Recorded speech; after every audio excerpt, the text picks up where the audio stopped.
Hey guys, what's up? It's Scatter. I'm a gladiator and wanted to welcome you guys to my PvP guide series where we cover the fundamentals of your spec so you can quickly hop into PvP in under 10 minutes. Today we'll be going over the Retribution Paladin. If you're new to the channel, welcome. I will be releasing guides in the future on other classes as well as any outdated information, so make sure that you are subscribed to the channel with notifications on so you don't miss out on any important updates.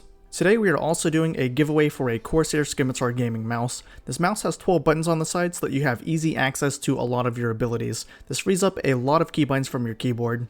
I want to give away stuff that will actually help you guys in game, so if you have any ideas for giveaway prizes like certain gaming mice or keyboards, just let me know. All you have to do to enter the giveaway is be a subscriber and tell me in the comments why you chose to play a Ret Paladin and what do you like about them the most. Also, there will be links in the description below so you can quickly navigate this video, and I'll also have macros in the description as well if you'd like to copy and paste them. Alright, now let's go ahead and hop into the video.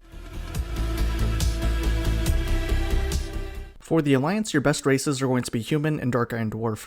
Human gives you the racial will to survive, which allows you to get out of stuns once every 3 minutes. This allows you to wear the Relentless trinkets or 2 trinkets of your choosing. And Dark Iron Dwarf gives you the Fireblood racial, which will remove all poison, disease, curse, magic, and bleed effects, and then give you increased primary stat depending on how many effects were removed. This is very strong against the priest ability Mind Games. For the Horde, we have Tauren and Blood Elf. Tauren have the War Stomp ability, which will stun the target for a short duration. This can be used as a small interrupt or to help secure a kill. Blood Elves have the Arcane Torrent ability, which lets them purge off a magic effect. This can come in clutch if you're able to remove an important buff like Combustion or Blessing of Protection. And lastly, for your stat priority, you'll be wanting Versatility and then either Haste, Mastery, or a mix of both. Haste will give you faster globals and higher sustained DPS. Mastery will give you increased damage for all of your holy abilities and is more of a burstier build. If you want to do a mixture of both, aim for 10 to 15% haste and then start stacking Mastery. Starting things off with your talents, in the level 15 row we're going to be picking up Zeal. This will cause our judgments to empower our next 3 auto attacks, causing them to occur 30% faster and deal some additional holy damage. This will provide us with some extra passive damage. Next in the 25 row we're going to pick up Blade of Wrath. This causes our Art of War to reset the cooldown of Blade of Justice 100% more often and increase its damage by 25%. Not only will this give us some extra damage, but the cooldown reset on Blade of Justice will also give us some extra holy power generation. In the 30 row, the 2 options we have here are Fist of Justice and Blinding Light. Now in most circumstances, you will be taking Fist of Justice. This causes each holy power spent to reduce the cooldown of Hammer of Justice by 2 seconds. Now Blinding Light causes you to blind enemies within 10 yards for 6 seconds, and any non-holy damage will break the disorient. This can be used in very niche comps, or if you're trying to cheese someone. Here in the 35 row, we also have 2 options, Unbreakable Spirit and Eye for an Eye. Unbreakable Spirit reduces the cooldown of Divine Shield and Shield of Vengeance. Eye for an Eye gives you a physical damage reduction and does some damage to melee attackers for 10 seconds. You'll be wanting to take Unbreakable Spirit by default, and you'll want to take Eye for an Eye against comps that have a lot of physical damage. Once again, here in the 40 row, we have 2 options here as well, Divine Purpose and Seraphim. Divine Purpose causes your holy power abilities to have a chance to make your next holy power ability free and deal increased damage or healing. And Seraphim gives you a buff for 15 seconds, increasing your haste, critical strike, versatility, and mastery. You'll be wanting to take Seraphim by default as it gives us a nice damage increase, especially before our burst setups. Divine Purpose is mostly used as a survival talent to give you free Word of Glory procs with increased healing. Only take Divine Purpose if you absolutely need the survivability. In the 45 row, our only option here is Healing Hands. This will simply increase Word of Glory's healing by an amount that is based on the target's missing health. This also has some nice synergy with Divine Purpose and some of our conduits that we'll talk about later. Lastly, here in the 50 row, we have 2 options, Sanctified Wrath and Final Reckoning. Sanctified Wrath causes our Avenging Wrath to last longer, and while it's active, our Holy Power Spenders will cause us to explode and deal AoE damage to nearby enemies. Final Reckoning allows us to call down a blast that deals a large amount of holy damage to all targets in the target area, and it causes them to take 50% increased damage from our holy power abilities for 8 seconds. While it's off cooldown, it gives our attacks a high chance to deal some holy damage and cause the target to take 10% increased damage from our next holy power ability. You'll want to pick Sanctified Wrath when you're needing the AoE cleave damage, and you'll want to take Final Reckoning if you're looking for upfront burst. Also, since Sanctified Wrath does AoE damage, if you're playing a setup comp and don't want to break the CC, you'll want to swap that out and pick up Final Reckoning there as well. Moving on to your PvP talents, these will all change depending on the situation, so let's go ahead and take a look at what these talents do and when you should choose them. First, we have Aura of Reckoning. When you or your allies are critically hit, you'll gain a stack of Reckoning. At 50 stacks, your next weapon swing will deal 250% increased damage, and it will critically strike. In addition, it will also activate Avenging Wrath for 6 seconds. This talent will provide you with an absolute massive amount of damage, and you should be taking it in the majority of your games. The next talent that we're going to talk about is Blessing of Sanctuary. This talent allows you to remove all stun, silence, fear, and horror effects from an ally, and reduce the duration of those effects by 60% for 5 seconds. This is another talent that you'll be running in the majority of your games. Next we have Lawbringer. This causes Judgment to apply the Lawbringer debuff for 45 seconds. Casting Judgment on targets affected by Lawbringer will cause them to suffer 5% of their max health and holy damage. This adds up to a lot of damage over the course of a fight. Moving on, we have Vengeance Aura. When you or an ally within 40 yards get CC'd, your holy damage and crit chance are increased by 3% for 8 seconds, and this can stack up to a total of 4 times. This is great against teams with a lot of CC or especially strong in RBGs. For utility, you have 2 options here, Law and Order and Unbound Freedom. Law and Order makes it to where when your Hand of Hindrance is dispelled or removed early, the cooldown is reduced by 15 seconds, and it also causes your Blade of Justice to apply Hand of Hindrance for 3 seconds. Take this talent if your team doesn't have a slow. Unbound Freedom gives your Blessing of Freedom a 30% movement speed increase, and when you cast it on an ally, it will cast Blessing of Freedom on yourself as well. Lastly, it will make any Blessing of Freedom cast on you to be undispellable. Take this if your team already has a slow, and if you and an ally could benefit from both having freedom. Legendaries for Ret Paladins are very simple. We have an offensive option and a defensive option. For offense, you'll want to go with Final Verdict. This replaces your Templar's Verdict with the Final Verdict ability.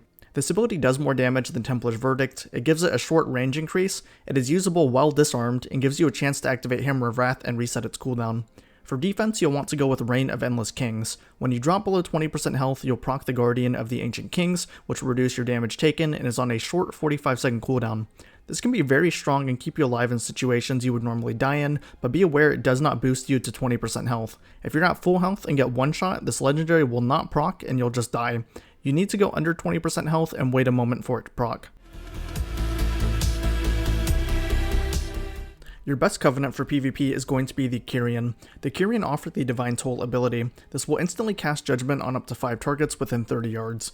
They also offer the ability Summon Steward. The Steward will give you 3 Phials of Serenity that you can use to heal yourself for 20% of your max health, as well as remove any curse, disease, poison, and bleed effects. This will add greatly to your survivability. For your Soulbind, I'm going to recommend picking Pelagos, as he will give us access to the passives Combat Meditation and Let Go of the Past. Combat Meditation will give us a large mastery increase when we use our Divine Toll ability, and Let Go of the Past causes our spells and abilities to reduce our magic damage taken by 1% for 6 seconds. Anytime we use an ability that is not a repeat of the last one, this magic damage reduction will stack up by an initial 1%, up to a maximum of a 3% magic damage reduction. A 3% magic damage reduction does not sound like a lot, but when paired with the 3% damage reduction from our Devotion Aura, we now have a 6% magic damage reduction, which is pretty decent. Now, Ret Pallies have a lot of options in terms of their conduits and conduit pathing. You can change these two however you prefer, but we'll go over my recommended path, and what conduits you should choose and when to choose them. To simplify this, I'll break this up into 4 rows, one for each conduit option you'll have. In the first row, we have 3 options here. For our damage option, we have Templar's Vindication in the Potency slot. This causes our Templar's Verdicts to have a chance to strike again for 30% of its damage. If we really need the extra survivability, we have Divine Call here in our Endurance slot. This causes damage that we take to reduce the cooldown on our Divine Shield. For our third slot, we won't be utilizing this Finesse Conduit too often, so feel free to run whatever you would like here, preferably Pure Concentration if you need the fear reduction, or Light Sparting if you need the mobility. For our second row, we'll be taking the Shielding Words Endurance Conduit. This conduit is mandatory as it causes our Word of Glories to grant a shield on the target for a percentage of its healing. This will simply increase our healing throughput. In the third row, we're going to be taking Ringing Clarity. This gives our Divine Toll ability a chance to cast up to 3 extra times on the main target. This can be very bursty if we get all 3 extra procs, and it will help us secure kills during our kill windows. Lastly, here in the fourth row, we have Royal Decree for our Endurance Conduits, and Echoing Blessings for our Finesse Conduits. If you opted to run the Reign of Endless Kings legendary, and feel that you need more survivability, pick Royal Decree as it causes our Guardian of Ancient Kings to give us a free Word of Glory when it procs. If you're running the Final Verdict legendary or feel that you don't need the extra survivability, Echoing Blessings gives a lot of utility for your team. It causes your Blessing of Freedom to increase the target's movement speed, and your Blessing of Protection and Blessing of Sacrifice to give the target a damage reduction. As a Ret Pally, your general rotation and priorities will look something like this. First, make sure that you don't cap on holy power. What I mean by this is that you can hold up to a maximum of 5 holy power, so you want to make sure that you don't use any abilities that would cause you to go past 5, since it would be wasting holy power and in turn wasting damage. You'll be wanting to use Judgment as often as possible since it increases the damage of your next holy power spender by 25%. You'll be generating holy power with Judgment, Blade of Justice, and Crusader Strike. You'll want to prioritize Judgment for the damage increase and Blade of Justice since it generates 2 holy power. You'll be spending your holy power on Templar's Verdict or Word of Glory depending on the situation. Moving on to your burst rotation, it will look something like this. You'll want to start by getting 3 holy power. You can do this by using Judgment and Blade of Justice. Next, use Seraphim, Avenging Wrath, Divine Toll, into a Final Reckoning. Use Templar's Verdict if you have enough holy power. If not, then skip to the next step. Use Wake of Ashes, Templar's Verdict, get 3 holy power, and Templar's Verdict again. In an ideal situation, you'll be able to get 3 Templar's Verdicts off within the Final Reckoning window. And that's going to wrap it up for a 10-minute PvP guide. Remember, to join the giveaway for the Corsair Scimitar, all you have to do is be a subscriber and leave a comment below.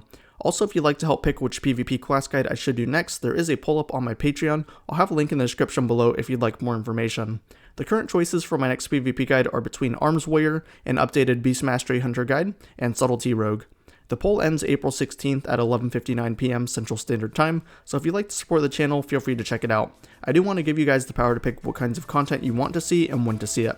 But that's all for today, guys. Thank you so much for watching, and I'll see you in the next one.